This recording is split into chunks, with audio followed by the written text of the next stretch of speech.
Почитувани гледачи, добар ден. Јас сум Сања Димитровска, а ова е Добриот доктор. Денеска ќе зборуваме за мајмунски сипаници. Во нашата земја минатата недела лабораториски беа потврдени 2 случаи на мајмунски сипаници. Едниот беше хоспитализиран на инфективна, другиот во домашни услови. Какво вирусно заразно заболување се мајмунските сипаници, колку траат симптомите, кога е неопходна хоспитализација? Мој денешен гостин со кој ќе разговараме на оваа тема е доктор Фадил Цана, директор на клиниката за инфективни болести. Доктор Цана, добре дојдовте во Добриот доктор. Добре ве најдов. Еве за почеток, првото прашање нека ми биде за пациентот кој што беше хоспитализиран инфективна, дали се уште и кога го испуштивте на домашно лекување?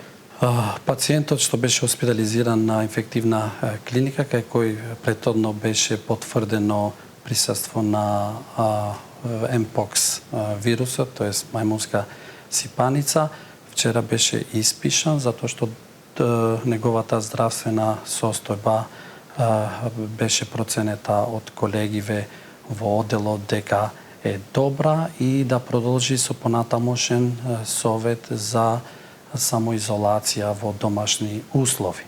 Кога ќе кажат лекари неговата состојба добра, што значи тоа? Дали тој може се уште да биде да ја пренесува заразата или не?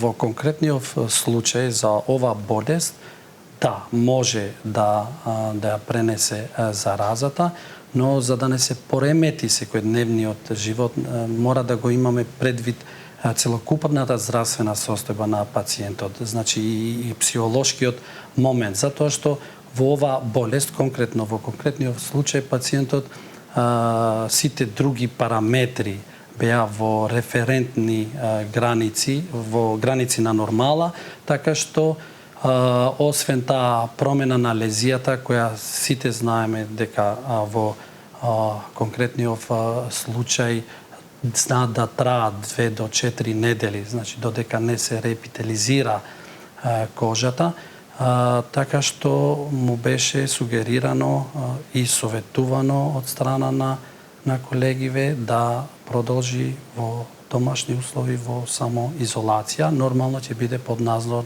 на епидемиолошката служба, тоест Институтот за јавно здравје. Така. Јас да ги повикам и нашите гледачи дека може да се јават во живо и да постават прашање до нашиот денешен гостин. Доктор Цана, кои се оние класични симптоми? Имаме нели 2 случаи, вториот воопшто не се појави кај вас на клиника, не знаеме кои му се симптомите, меѓутоа кои се оние класични симптоми кои што укажуваат дека треба некој да се посомнева и да направи нели лабораториско или какво друго испитување за да се покаже дали се мајмунски сипаници?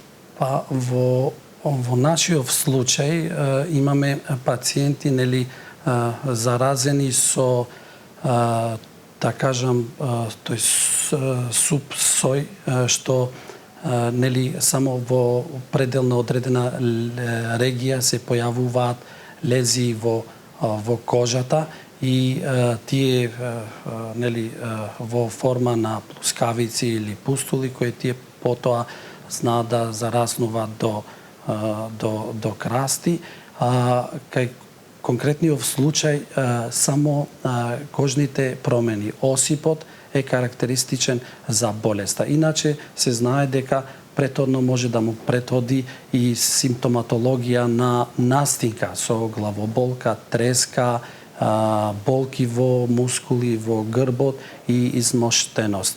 Кај овие пациенти, според таа анамнеза и епидемиолошка анкета земена од нив, тие негираат други симптоми, освен кожните лези што се појавиле во одредена регија на телото, која била и мотив тие да се пријават кај дерматовенеролог, кој по прегледот поставил суспекција и земал брисеви кои биле упатени во Институтот за јавно здравје и оттаму е потврдено дека ниедна од тие можни венерични болести не е во прашање, туку во прашање според анализата на Институтот на јавно здравје дека се работи за Меѓутоа во ситуација кај овие 2 случаи кои што вела дека нели не се познавале меѓу себе, ние не го знаеме кој е изворот на заразата и уште колку други би имале нели со мајмунски сипаници во нашата земја.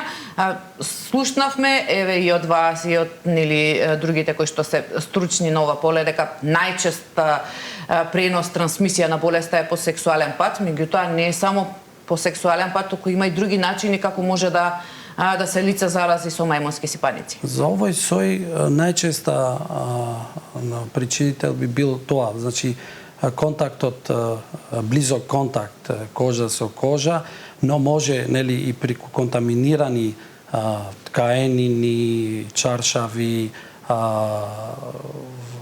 работи што се за лична употреба на пациент кој е заразен, значи може преносот да биде и таков. Но во конкретниот случај повеќе тоа што досега го знаеме за болеста, блискиот контакт е најчест причинител за пренос од човек на човек. Така, пред да продолжиме, имаме гледач на линија да го вклучиме. Повелете, во програма сте? Добар ден. Добар ден, повелете. Поздрав до вас, водителите, и до емисијата убава. Бе пратам ретко. Кога може да ги видиме докторите од скринингот за дојки? Од скрининг за дојки. Скрининг за дојки. Да, имаме во план и такви доктори за следните емисии, така да доколку не следите, ќе имаме и така. Да, ќе имаме многу прашања. Тешко иде таму. Ви благодарам многу, извинете што ве... Ништо, ви благодарам многу за јавувањето. Доктор Цана, дали во условие кога имаме веќе диагностицирано два случаи, каде што нели слушнавме и осип на кожа, претпоставам дека и кај вас на клиниката за инфективни болести можеби се јавуваат загрижени и граѓани, дали сега за секој осип кој што ќе се има на кожа треба луѓето да се плашат и да прават испитувања или да мора да отидат на дерматовенеролог? Апсолутно не.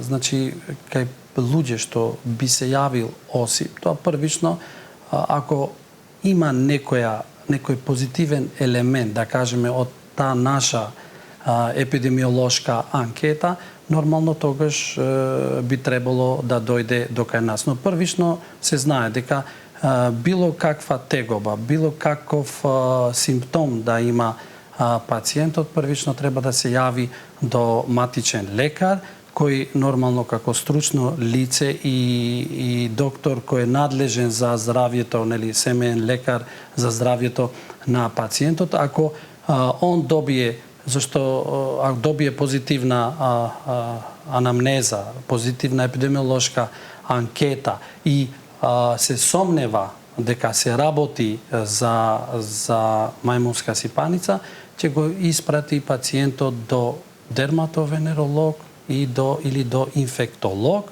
за да ние понатамошно постапиме и го испитуваме. Ја мислам дека пред неколку дена по состанокот на Комисијата за заразни болести има донесено одлука во соработка со Институтот за јавно здравје и испратен водич за постапување до сите матични лекари како треба да постапат при евентуална суспекција на пациент со мајмунски сипаници. Имајќи во предвид дека минатата недела беа нели потврдени овие два случаи, колку е оној период на инкубација? Дали може да ни се јават и други случаи? Кога би можеле да очекуваме да имаме и други случаи? Или може да остане само на овие два? Веројатноста да остане само на овие два случаи е голема, но не се исклучува можноста да имаме и други случаи.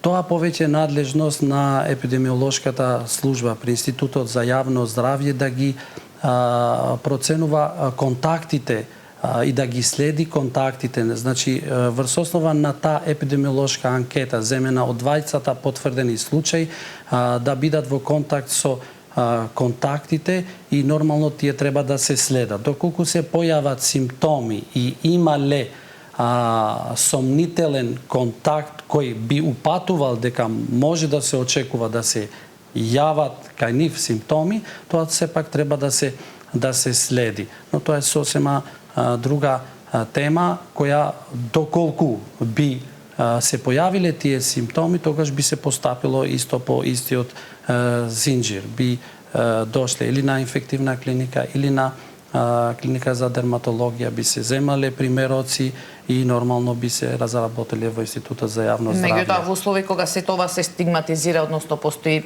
па и страв да се кажат со кого биле, како биле, можеби нема да ги пријават сите контакти, тогаш нели не би ја имале вистинската и реална епидемиолошка слика. Точно. Значи во случајов конкретен, заради тоа што постои голема веројатност од стигматизирање на пациентот, постои и можноста за да може да не биде точната проценка за реалната состојба колку би биле заразени. Така.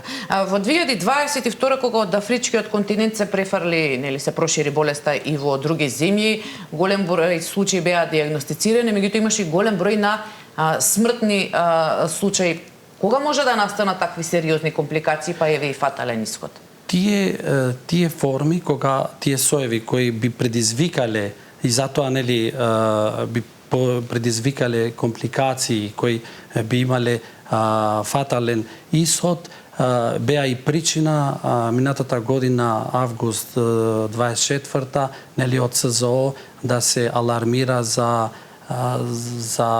случаи со висока вака ниво на тревога, заради тоа што имаше особено во земјите на Западна Африка и Централна Африка, кај што посебно кај таа категорија на ризични групи. Јас би го издвојувала категоријата на вака општо кажано имунокомпрометирани лица, кај кои може и да се комплицираат случаевите, така што претежно поминува лесно, но кај тие со имунокомпрометирани лица постои можноста да имаме и компликации кои би завршиле и со фатален исход. Може ли да остави и последици ова вирусно заразно заболување кај пациент кој што би кажале дека е излекуван, меѓутоа дали може да остават? Промените во кожата не е докажано дека остават и лузни, така што тие целосно заздравуваат и не е докажано дека остава последици. Но во процесот додека си инфициран, можноста за компликации постои и тие компликации може да донесат, сега зависи кој систем од организмот ќе го опфаќат, може да остават и последици. Во кој случај одлучувате дека треба некој пациент со мајмунски сипаници да биде хоспитализиран или еве зошто овој пациент што го пуштивте на домашно лекување беше хоспитализиран? Кај нас беше прв пат ова и прв случај потврден со мајмунски сипаници.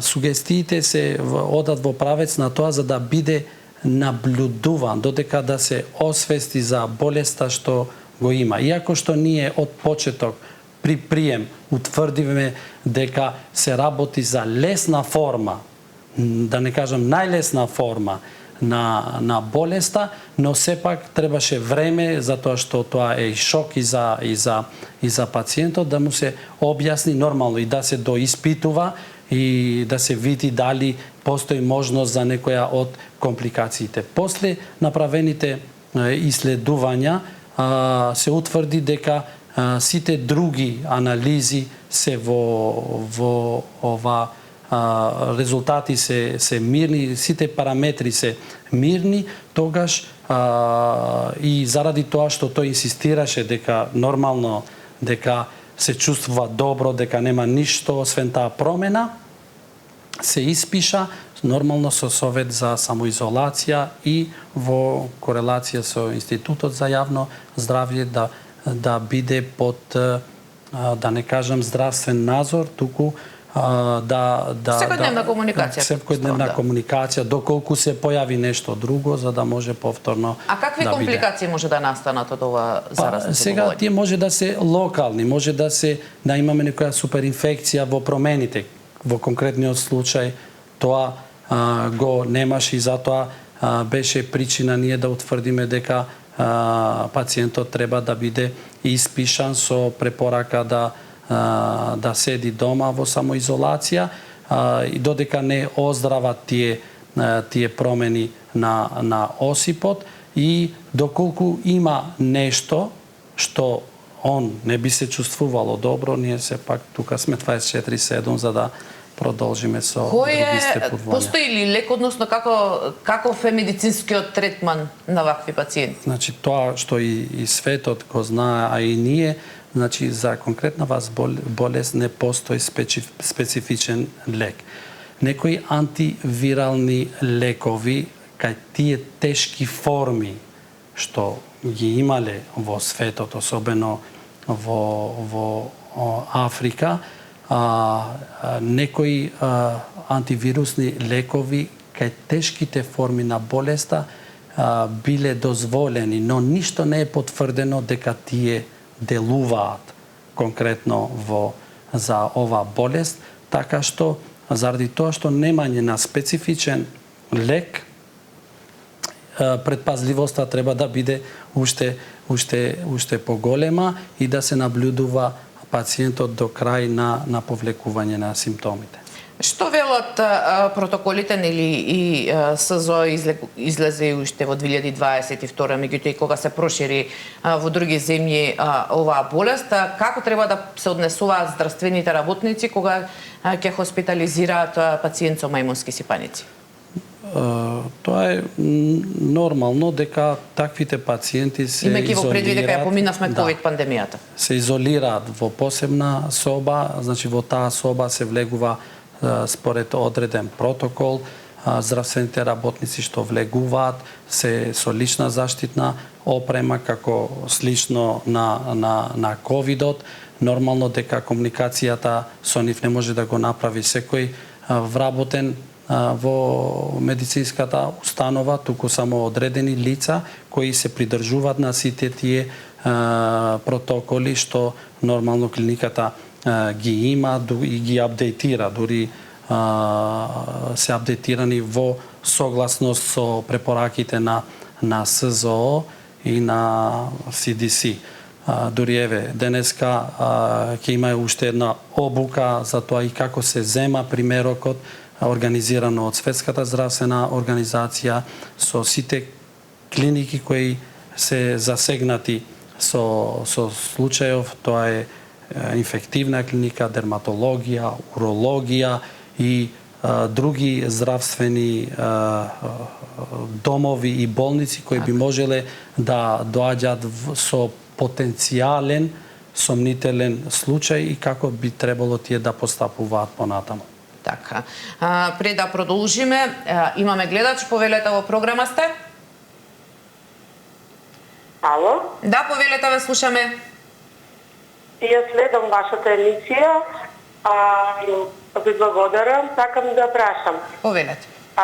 Дали еднаш заболен од мајмунска сипаница во иднина останува носител на тој вирус и колку е тоа значајно понатака во животот на тие околу него што се дружат, што живеат со нив и така. Така, дали останува, Тоа е во контакт. Така. Така, јас ви благодарам. Дали е носител? Да, дали останува носител, дали може да ве свативме, ви благодарам многу за јавувањето, еве добро прашање, доктор Цана. Не е носител, тој што е заболен кога ќе заврши процесот на заздравување, не е носител на заболувањето. Се знае дека ова вирусно заболување потекнува од животинскиот свет и се префрлува кај луѓето, така што со едно излекување пациентот што више е излечен не е извор на зараза понатаму. Така, може повторно да заболи од мајмунски сипаници? Па тоа е предмет. Не би требало, но тоа се уште предмет на истражување. А затоа што нели морбилите што исто даваат осипи што се заразно заболување, како велат, кој ќе ги прележите сте останува имунитет. Така.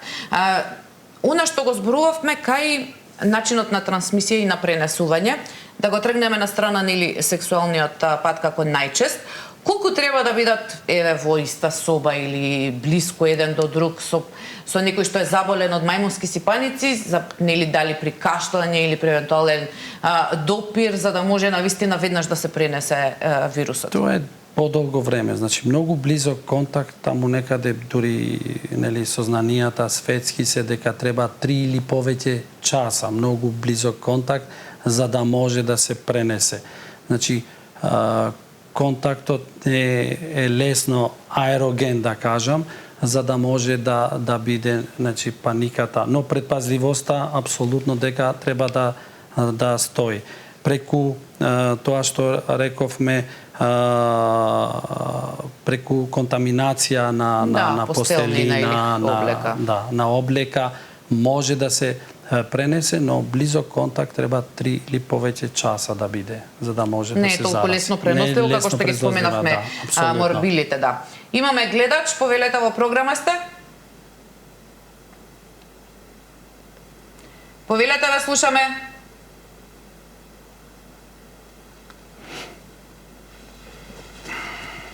Дали имаме гледач на линија? Да, ќе ни кажат од речија. Доктор Цана, кога како е инфектолог ве сметате дека пациент со мајмунски спаници е излекуван? Тоа што го знаеме, значи од сите случаеви во светот што досега биле, пациентот е излекуван додека не се реепителизира промената, исипната промена. Тоа значи дека тоа може да трае до 4 недели. Значи, пишува 2 до 4 недели, то може да трае и повеќе, ќе сега зависност од многу околности. До тој момент пациентот може да е заразен.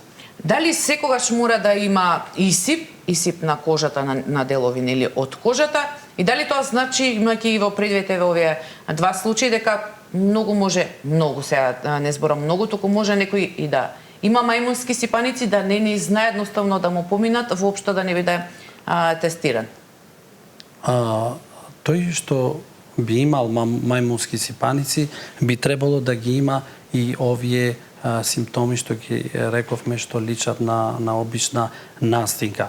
Но вирусот знае да мутира, овие форми што се кај нас докажани, значи може да бидат без овие симптоми на треска, главоболка, болки во телото, исцрпеност, туку директно значи се покажани и докажани случаи каде што само исипот е карактеристика на заболувањето. Така што може и да помине така, ако е имунокомпетентен пациентот, да помине болеста, а да се мисли дека е нешто друго, доколку не е во контакт со некој друг за да ја шири и болеста. Да биде дека е некоја венеролошка болест, да кажам. И да помине незабележано дека воопшто имал. Зашто луѓето при такви случаи кога имат кожни промени, нормално дека тоа и подсвесно делува и тие знаат да абстенираат во тие активности, затоа што знаат дека имаат исипни нели и карактеристики и ќе внимаваат додека не се заздравува. Така што и тоа е еден начин како тие би допринеле за да не се шири болеста. Имаме гледач, повелете во програма сте? Ало? Да, повелете, ве слушаме. Добар ден. Добар ден. Поздрав до вас и до докторот. Ви благодариме. Ја малку ќе скренам од темата, чиста информација. Боледувам од хепатит Б и се лечам со тенофовир. Добро. Тој го зимам од странство, тука го нема и ако се најде многу скап. Дали ќе биде ставена позитивна листа сега за иули ми? Чисто информативно прашање. Да, прашањето ви е секако добро, не е на темата, меѓутоа пациентите со хепатит Б со години чекаат лекот да се стави на позитивна листа и како што спомена нашиот гледач, тие мораат сами да се го набавуваат од странство. Па тоа сепак нели иде преку Министерство за здравство, преку Фонд за здравство, точно дека е еден од поновните лекови што земите околу нас, соседниве го имаат и го имаат некои од тие земји во позитивна листа. За жал кај нас се уште не е во позитивна листа. Кога, како ќе биде тоа, нели, не е дали ве консултираат вас клиника. за да ве прашаат дали треба? Нас не консултираат и нормално е кажано дека треба, но ние не сме инфективна клиника таа што може да става лек во позитивна, нели, сепак се тие други инстанци, но ние даваме совет кој лек како да се употреби, значи ние се грижиме за диагностика и терапија на одредена болест. Меѓутоа, кога би ве прашале тие што одлучува доктор Цанак, што значи да го има на позитивна листа, затоа што можеби некои од пациентите нема да може да стигнат да го набават, и што значи доколку не го примаат? Нашиот одговор промптно би бил дека да, треба. Треба така. И сега кога да се навратиме на маймунските сипаници, знаеме дека често се патува, се оди на нели на сите континенти, не е овозможено. Како треба да се заштитат нели лица кои што еве би патувале во Африка, каде што знаеме дека има мајмунски сипаници, дали има вакцина, дали е неопходна вакцина или на кој начин да се заштитат, па и не само од мајмунски сипаници, туку и од болестите кои што се карактеристични за тие краишта? Па тоа сепак е здравствена култура. Секој човек, значи од нашата држава, кога патува во места кај што постои можност и се знае тоа што кога патуваш во одредена дестинација треба да знаеш што во таа област, во таа регија, кои од овие заразни болести може, треба да бидеш предпазлив. Сега, кога се работи за вакцинација, која постои во светот за мајмунски сипаници, претежно се дава кај имунокомпрометирани, кај ризичната група на пациенти кои ако се заразат со мајмунска сипаница, значи би имале компликации, да не кажуваме би завршило фатално. Но за нормална вакцинација, нормално дека и не се препорачува, кога се знае дека таа вакцинација може не е толку проширена, не е толку проширена и не е толку достапна вакцина. Така. Имаме гледач, повелете во програма сте? Ало? Да, повелете, ве слушаме. Да, се точно не разбрав дали нешто и за кожни болести, оти сега се уклучив, слушнав, дали е за тоа? Па да, за мајмунски сипаници кои што се со осипи по кожа. За кожни болести. Сакам да опрашам докторо за кокошки на кожа, ситни зрнца на дете. Да. Таа само со една масни има даено и установија кокошки на кожа. 17 години е детето, веќе, ама некако слабо исчезнува, веќе година и пол нон-стоп со маста и со еден шампон там специјален од аптека, по 1000 и кусуро денари, мислам без разлика, ама некако тешко. Да ни кажи докторо ништо. Така да јас ви благодарам за јавањето. Кокошки на област на дерматологијата, значи доколку бил кај дерматолог пациентот, да продолжи со понатамошните совети како да постапи. Да, во секој случај претпоставам треба повторно да се јават на контрола за да видат дали треба промена на. По секоја дадена терапија нормално дека треба да следи контрола, да се види дали кој било ефектот, дејството на ординираната терапија, дали имало ефект, дали треба да се промени. Значи секоја диагноза, секоја болест е сама посебна карактеристична за секој поединец, така што и затоа постои докторот, затоа и постојат тие контроли за да може да се направи проценка докаде е текот на лекувањето и што треба да се постапи понатаму. Да се јави на клиниката за кожни болести, еве тоа е советот од нашиот гостин. Имаме гледач, повелете во програма сте? Добар ден. Добар ден, повелете. Ние сме на линија? Во програма сте, да, повелете. Поздрав до водителката и до докторот многу и сакам едно прашање од докторот да го прашам. Ми се покажува црвенило на стапалото на мекиот дел на ногата од оздоле и малку од страната. Од унутрашниот дел на нога и никако не ми заздравевува. Тоа се црви, љупи и крај на крај ме сврби, пече ми, температура ми создава. Што може да е пешо на лекар, веќе 3-4 маза ми даваа, ништо немам корист, подобрење. Сакам да прашам нешто до докторот, што може да се догаѓа. Да, може би е за клиниката за кожни, меѓутоа кога се прават рани, како што ја слушнав, дали... Тоа како што кажува, сепак е за дерматолог, кај што треба да се види дали некоја габична инфекција, дали се работи за некој друг причинител. Значи, мој совет би бил да се јави кај дерматолог за дополнителни. Може би дадената терапија не е адекватна, треба да се зема бриз од одредената промена за да се види и да се каже што понатаму да се постапува. Така. Еве тоа што сакав и да го напоменам, значи постои еден вид, можеби па и страв дека секои промени на кожа може да упатат граѓаните, пациенти да се јавуваат на клиниките. Кои се оние совети кои што, например, би им ги кажале на граѓаните за да не паничат за секоја осип на кожа, дека не треба да се мисли дека е нешто страшно или дека е тоа заразно заболување кое што се појавило?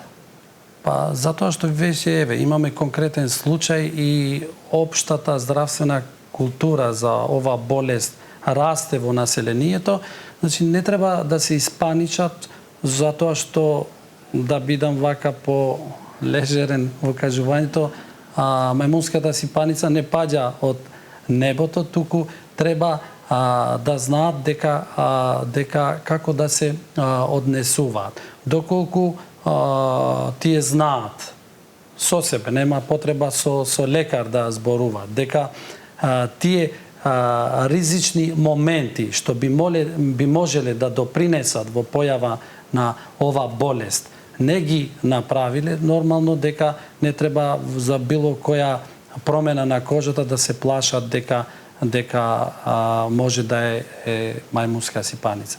Доколку се појават било какви промени, тоа што го кажав и во почетокот, обврска на секој пациент, тоест граѓанин, е да се појави кај матичниот лекар кој сепак е сертифициран доктор по медицина, кој треба понатамо да го менаџира случајот. Доколку он има позитивни елементи, значи од анамнезата и епидемиолошката анкета, и доколку гледа знаци на болеста која е сомнителна за можна потврда на дијагнозата мајмунска сипаница, нормално дека ќе го упати според тоа напаствието што му е дадено од доктор Цана, кога беше ковидот и кога имавме сомнителни, сите одеа во изолација, се знаеше што беше изолација, не смееше да се излегува, имаше контроли. Кога ни се појавуваат вакви вирусни заразни заболувања, дали може повторно такви лица да бидат ставени во изолација и што би значело тоа?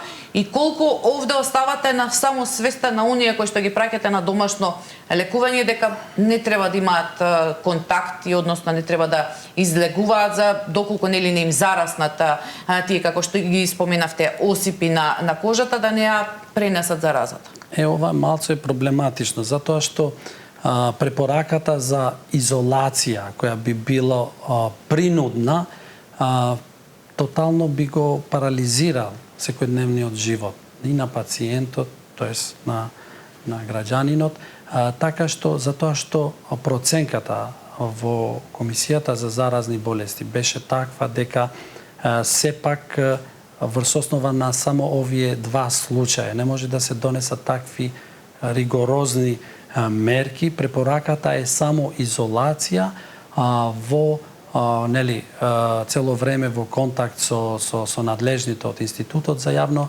здравје и ДСЗИ за да се следи состојбата на пациентот и се остава заради тоа што преносот не е толку лесен.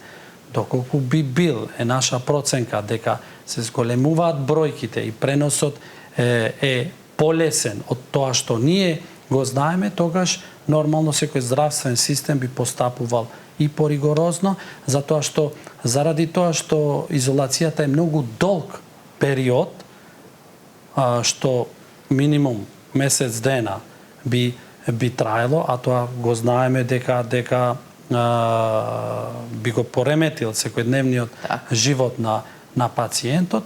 Во конкретниот случај одлуката беше и нормално ние го обсервираме случајот цело време, ги следиме состојбите и доколку има потреба, комисијата пак би се состанала и би дал совет до Министерството за здравство. Предпоставувам оставате и на самосвеста на пациентот, зашто практиките во светот и сите сознанија што ги имаме и од СЗО и од CDC се тие што упатуваат дека секоја состојба во секој регион, во секоја земја не може да биде донесена одлука униформна и, например, истите правила, истите одлуки од надлежните здравствени институции не може да се исти со два лесни случаи во Македонија и исти да бидат во Демократска република Конго, во Западна Африка или Централна, каде што сосема е друга состојбата.